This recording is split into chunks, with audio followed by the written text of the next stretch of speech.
दुकानदारों के बीच आए हैं सीधा। तो दुकानदारों के बीच में नहीं आया, मैं आज गरीबों के बीच में आया। खुद की आत्मा इस बात का महसूस कर रही है कि नालायक अफसरों की वजह से इनकी दुकानें टूटी हैं। और मैंने इनको नीचे बिठा के इनको क्या कह सकता हूँ, लेकिन नीचे बैठा के एहसास कराया कि गरीब आदमी कैसे तपती धूप में 2 रुपये कमाने के लिए, 100 रुपये कमाने के लिए किस प्रकार से अपना टाइम निकालकर किस तरह सारा दिन धूप में, छाँव में, बारिश में खड़ा रहता है। मतलब एक बुजुर्ग माता जो मेरी माँ से उम्र की होगी और वो थोड़ा सा पैसा कमाने के लिए बेचारी को अपने पोते पोतियों का पेट पालने के लिए उसकी मजबूरी है, जो सड़क पे बैठ के अपना गुजारा करिए। नालायक अफसरों ने सारे के सारे ये शेड तोड़ने का काम करे। मैं दिल से दुखी, ऐसा नहीं होना चाहिए जो इन नालायक अफसरों की वजह से ये हुआ गरीबों का। लेकिन मैं इन जितने 20-25 दुकानदार ये बता रहे हैं, सबकी दुकानें और ये सब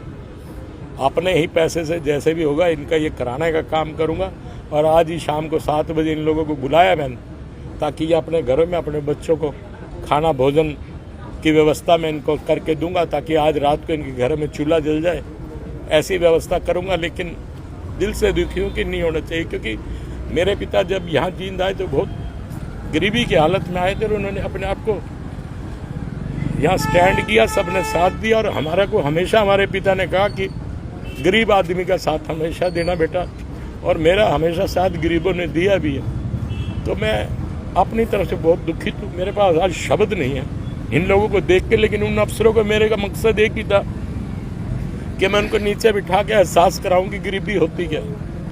मेरे पास कोई शब्द नहीं है, मैं वो चीज़ तो नहीं कर सकता, पर जो भी ज़्यादा से ज़्यादा मेरा इनके लिए हो पाएगा मैं ज़्यादा से ज़्यादा इन परिवारों के लिए करूँ। आपने गरीबों के लिए इस्तीफा देने की बात की, लेकिन अगर मेरे को किसी प्रकार का कोई भी अधिकारी या मेरा कोई आला कमान कहेगा कि इस प्रकार से तुमने गलत किया, लेकिन मेरी आत्मा मुझे इसके लिए झंकोर के रखा कि मुझे कुछ भी करना पड़े, मैं इनके लिए करने को तैयार हूँ। सर भविष्य में ऐसा आगे ना हो उसके लिए क्या किया जाए? मेरे कहने की आवश्यकता नहीं, कोई दोबारा करेगा तो जींद में तो अगर कोई किसी तरह का इन्फॉर्मेशन किए बिना किसी गरीब पे कोई भी अत्याचार करेगा, मैं बख्शने वाला नहीं हूँ, ये एकदम तय है। क्योंकि सरकार की नीति जो है गरीब व्यक्ति के लिए बनी हुई है। वो हमारे प्रांत के माननीय मुख्यमंत्री जो है नायब सैनी जी, उन्होंने कहा कि गरीब व्यक्ति को हो सकता है कि मजबूरी है साहब, पेट पालने के लिए आदमी सड़क पे बैठता है साहब, किसको शौक है सड़क पे बैठने का। मेरे पास कोई शब्द नहीं है, लेकिन आज मैं दिल से दुखी हूँ। बिना नोटिस के ही तोड़फोड़ की ना टाइम जो हुआ, मैं अब इस विषय पे क्या कहूँ। कोई इसके खिलाफ, इनके खिलाफ कार्रवाई भी मैं करूँगा।